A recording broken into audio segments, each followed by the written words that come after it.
Alright, so boom, turn me up, don't turn me down. We back at it with another video. Today we got hockey psychology. The NHL did not expect this. Hey, I ain't about to waste none of y'all time in the intro. New to my channel, make sure you subscribe and turn on post notifications. And let's get it. Question. And also, he had dropped a Canadians video like a few hours ago too. So if y'all want me to check that one out, just let me know in the comments. What team scares you the most heading into the NHL playoffs? The Sharks. No, I'm joking. I wish. The best team in the NHL? That would make sense. For some of you, it's an entire state. I can see that, considering that's where the defending Florida champs Panthers? are from. But one team that no one wants a piece of right now heading into the playoffs are the St. Louis Blues. Backed by a general St. Louis manager who Blues. isn't afraid to put his balls on the table and shake up the league with some controversial moves, the Blues have become the hottest team in the NHL. We've seen this all happen before with St. Louis, and then they went on to make history because of it. On any given night, this version of the Blues... St. Louis, Missouri. I don't know if I want to cheer for them because they're close with the Kansas City Chiefs. And if you don't know, Kansas City Chiefs, I don't like them. That's for the NFL football. So I don't know if I want to cheer for them. But speaking of the Florida Panthers too, has there been an NHL team to like go back to back like champions? Like let me know in the comments. Have become a Back-to-back problem champions for before? the league. And when you take a look at how they've turned things around, they may just be the most frightening first-round underdog going into the NHL playoffs. Okay. St. Louis. Coming out of the Four Nations tournament, the St. Louis Blues are 15-2-2 and may never lose again. Yeah, there's the jinx. Sorry, Blues fans, but even if the streak does come to an end, this team may very well be a massive problem heading into the playoffs. First, we got to take a look at how we got here. Now, St. Louis coming into the season, there wasn't much expectations with them being a retooling team. Then out of nowhere, they made a ton of noise by offer sheeting both Philip Broberg and Dylan Holloway of the Oilers. However, even after pissing off Edmonton by taking two of their young studs, St. Louis got off to a rough 9-12-1 start under their new coach, Drew Bannister. While that was going on, the Boston Bruins got off to a... They got a new coach too? Whoa. So you telling me that, because obviously I didn't react to hockey in the beginning of the season. So they started off rough. And they got a new head coach. They might mess around and actually, I've seen these stories before. Hold up. 500 start and being an organizational mess right from the start with the whole Swayman saga. They fired their head coach Jim Montgomery despite having a .652 win percentage in his Boston tenure. So Blues GM Doug Armstrong decided to make another bold move and fire his coach to bring in Jim Montgomery. Oh, Since wow. then, Never in mind. all three zones, the team has improved. Let's start with offense. Shit. Prior to Montgomery, the Blues ranked 30th in goals per game, 25th on the power play, and 21st in terms of 5-on-5 shooting percentage. However, now Montgomery and his tactics have changed that as they've now improved in all of these categories. Okay, so now the new head coach of the Blues, the brand new one now, way better as y'all can see right here. Okay, hey, he going crazy. The biggest jumps being in goals per game He got his and team 5-on-5 shooting percentage. on point. That's because Coach Jim Montgomery has always had his teams value quality chances over quantity. This is somewhat different from, let's say, the Florida Panthers, who generate offense with a more shoot and retrieve type of style that relies on winning your battle on the 50-50 puck and maintaining possession to create chaos. Instead, the Blues are encouraged to hang on to possession and be far more active as a five-man unit in the O-zone to create a high-quality chance. This is something that we saw a ton in Boston when Montgomery was the coach. Where most teams may throw a puck on net from a lower percentage area outside of the house, they would opt to maintain possession and use a combination of player and puck movement to create a high danger chance. This philosophy has been adopted by St. Louis, and it's why during this hot streak, they rank first in slot shots and expected goals for. This goal here is a perfect example of the new philosophy of patience and offensive motion. As the puck goes high, Blues defenseman Cam Fowler opts not to take a shot. While there is some traffic and a puck on net could never hurt, there's no St. Louis player in the immediate blue paint. So this shot will either get blocked or stopped as it is from the perimeter. So he's going to hold off and all the other Blues are going to get in motion. Holloway is going to swing up towards the point. Two Blues are going to head downhill and Kyrou over here is going to begin motioning up towards the blue line as well. Now with Minnesota playing man-on-man, the tiny bit of movement has created some space. So they move the puck down the wall, space and right Kyrou here. is going to continue to climb up, which forces this defender to follow him up high. Now, the Blues and the Wild have 4 skaters above the circles. That leaves a one-on-one down low. This specific shot location is worse than That's the what original. I'm getting. I'm getting that they fucked up. A one-on-one down low. Now you this have a shot on goal opportunity. Is worse than the original, but because of the movement, because it's not crowded, it's actually created a more this quality area chance right here. As St. Louis has a man in front. Braden Shen is going to win those battles all day long. Thanks for coming out. We have a goal. You'll also notice this works really well against other man-on-man schemes too, like against Montreal. Now, the Habs do play a hybrid structure, so they got that box plus one or zone coverage down low, and if the play goes to the blue line, they go into a man-on-man.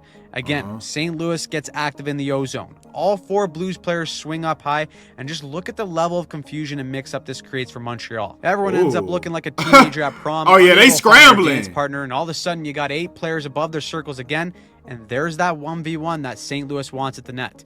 Kyrou gets the puck out of the mess, and here comes the patience. Can he shoot here? Yeah, but he's going to step in, wait for additional traffic to form. Trying to get a better shot. Changes the angle last second to beat the goalie. It's this level of unpredictability in their offensive game that is just making them so dangerous right now.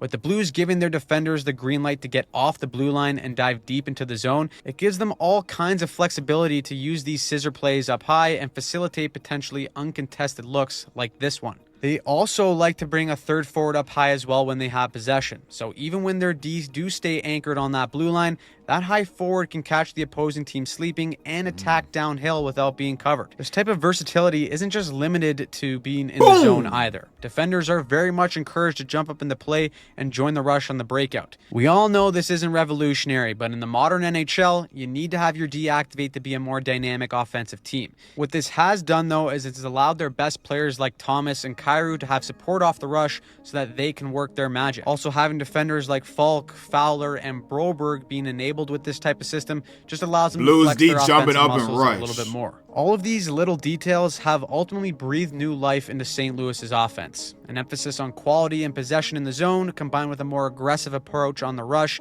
has ignited this team's ability to score. On the other side of the coin, St. Louis has been a defensive wall. According to Mike Kelly on Twitter, they're only giving up 2.7 rush chances per game during this win streak. That is the best in the NHL, as the league average is 6.4. Defending the rush starts up ice and mostly in the neutral zone. They play a 1-2-2 formation, which is usually the standard for most NHL teams, but again, it's the execution of St. Louis as a whole that is setting them apart right now. Just look here how they completely snuff out rookie Lane Hudson, who has shown he's got the ability to be a one-man breakout. The F1's job is to pressure him. I seen one of y'all in the comments said my man's Macklin Celebrini not by to win the award. Then who about to win it? Because I thought Macklin Celebrini was the best rookie out. Speaking of rookies, he's got the ability to be a one-man breakout. Is he about to win it? F1's job is to pressure him and force him to one side of the ice. But in this situation, he's already beat. However, 2 things prevent this from getting dangerous. One, the back pressure from the F1 is going to create urgency on Hudson. And the second is going to be the F2's positioning to have a solid gap and take away the middle. Hudson is forced to try and squeeze through 2 defenders and then watch the F3 dart across to just completely kill the play and force a dump in with both Montreal forwards stalled at the blue line flat-footed. Maybe the best example of their structure was against the Colorado Avalanche. The Avs are the second best rush team in the NHL, and the Blues only held them to 4 rush chances because of their structure. The Avs are the fastest team in the league, and with players like Natchez, McKinnon, and McCarr, the only way to stop them is up ice before they even get going, and the Blues did that each time. Here, look at Natchez begin to wind up, and the Blues get in that 1-2-2 structure. Again, this is a tied game too, so there's no need to get over-aggressive and start chasing. The F1 is going to try and steer the play towards the boards while getting in front of Natchez. Colorado is then forced to go D to D. St. Louis does a good job at maintaining posture and forces a tip in while Natchez is stalled at the blue line after gaining all that speed. When he does end up getting possession, it's just a fantastic combination of pressure and positioning from the F1 and F2 to keep Natchez from stepping into the middle with speed. Now he's got to turn back into the boards, and there's 2 Blues that are there to close in. He still makes a decent play to advance this puck to Nichushkin, but St. Louis has numbers back, and in their structure, they're once again going to force a dump in. Every time one of Colorado's weapons got the puck with the intention of using their speed to create off the rush, St. Louis always had numbers back to take away the middle and force the Avs to go through multiple layers. The Avs' best I like players their didn't get a defensive sniff off the schemes, rush, though. and it was Hold a up. big reason why the Blues were able to win their 9th game in a row. Of course, we also got to give some love to 9 Jordan game in a Binnington. row is crazy Binnington's work. 10 wins since the break are tied for the most in the league, and in that span, he's at a .917 save percentage and a 2.09 goals against average. Shit. Binnington, in comparison to other goalies, plays a more aggressive and mobile style that can leave shooters So the St. frustrated. Louis Blues is going to be one of those teams that's going to be hot going into the playoffs.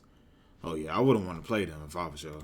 Other goalies may stay deeper in the crease to first eliminate round, any too? unnecessary movement, but Binnington isn't afraid Could to get challenge ugly. and come out in the white ice to cut off that angle.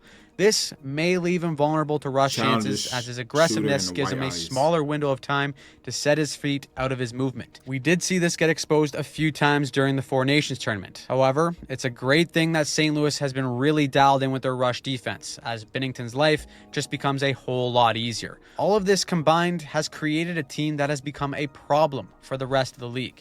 And there's still time for things to change, but as of right now, Of course, the Blues will be in one of the final wild card spots in the West. That means they'll likely face either the Vegas Golden Knights or the Winnipeg Jets in round 1. Spots in the West. That The means Knights or the Jets versus the Blues?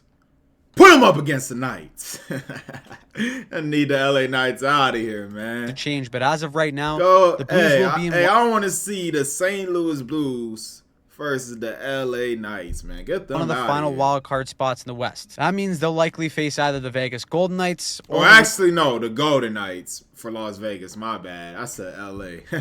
Whoops. It's the LA Kings. I meant the Golden Knights for Las Vegas. Get them out of here. one of the final wild Get card the LA spots in the Kings West. out of That here, means they'll too. likely face either the Vegas I Golden need Knights. everybody out of my division out of here. I don't need y'all winning the standing club at all.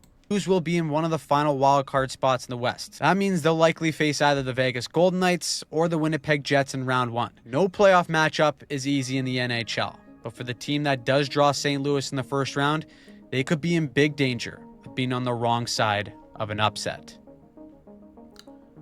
Honestly, the way hockey psychology just talked about the St. Louis Blues, they definitely could be one of the teams to win it all. Like, they hot right now. They're on a winning streak. They're going crazy at the right time, too. Comment down below how y'all feeling about these St. Louis Blues, and I'm going to catch y'all in the next one, man.